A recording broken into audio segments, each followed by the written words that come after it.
Hindi kita anak. Kaya umalis ka na. Lumayas ka! Sinanlalan naman ng mabuting mong asawa itong pamamahay niyo. Kaya pagmamay-ari ko na to. Pero handa akong talikuran yung lahat. Hindi ako maniningil. Ibigay niyo lang sa akin yung respeto na gusto ko. Natanggapin niyo ako bilang anak niyo. Na mahalin mo ako. Papa, yun lang hinihiling ko sa'yo. Yun lang.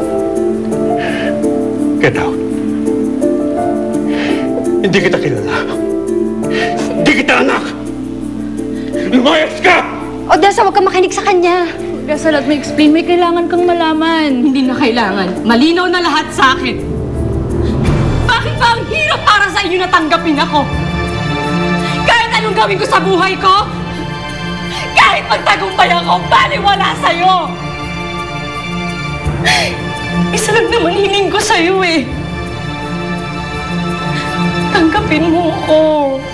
Mahalin mo ako. Tanggapin mo ako bilang isang Fuentes. Yun lang, Papa. Yun lang. Get out! Get out!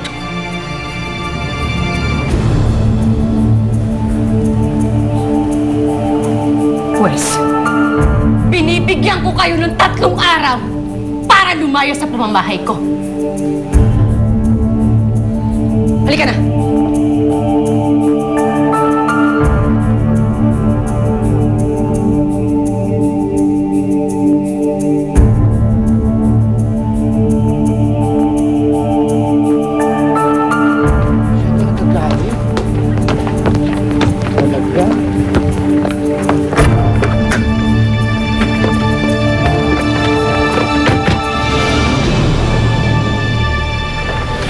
Odessa, di ba masyadong umover ka naman kanina? Hindi ko naman gusto yung ginawa ko eh. Sinaktan ako ni Papa. Hanggang hindi pa rin niya ako matanggap bilang anak niya. Mahirap ang hinihiling ko sa kanya. Ikaw naman kasi, sinetap mo yung sarili mo sa kadramahan mo. May pag-grand entrance ka pa. Ano bang bumusina ka muna sa madrasta mo at sabihin mo dadalaw ka? Siyempre, naloka sila. Bigla ka nag-appear, no? Oo nga. Narinig mo yun? Jillian?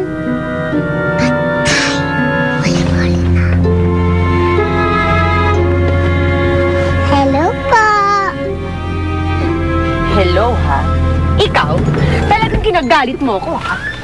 Halika nga dito! Totoo bang pinagsasabi ng Odessa niyan, Mama? Na isinla mo tong bahay sa kanya? Paano mo nagawa yun, Mama? Niloko ako eh. Pinilit ako. Paano pinilit? Kilala kita, Mama. Matagal ka nang lulong sa sugal. Eh, teka. Gaano na ba kalaki ang pinapatalo mo at pati bahay natin, itinaya mo? Tama na, tama na! Ingay-ingay nyo. Victor, kausapin mo si Odessa para hindi tayo palayasin dito. Sabihin mo, nakikilala mo na siya, natanggap mo na siya bilang anak mo. Bakit ko gagawin yun? Hindi naman yung sa Odessa. Si Odessa yun. Hindi mo ba siya nakikilala? Hindi yung babaeng yun si Odessa. Papa, kung hindi mo siya tatanggapin, aalis tayo dito. Huwag niyo akong takutin, ha? Huwag niyo akong pilitin! Basta, hindi yun ang anak ko. Hindi ko tatawagin anak.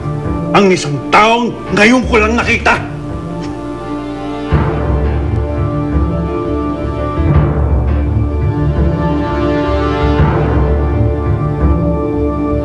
Tama na po, Ma'am Odessa. Baka pumapunit ang aking tenga.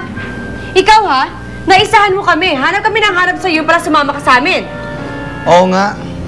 Kung naman gusto mo palang sumama, di ka pa nagsabi. Kasi po alam ko po na ayaw po ako isama ni Ma'am Odessa. Ay! Mabuti naman alam mo. Ikaw ha, namumuro ka na talaga sa akin. Isang-isa ka na lang, papalayasin talaga kita. Kahit bad po ang ginagawa nyo at saka bad po kayo sa inyong papa, lagot! O ikaw ha, huwag mo ko pinagsasabihan tungkol sa buhay ko. Manika ka lang. Alam ko kung anong ginagawa ko.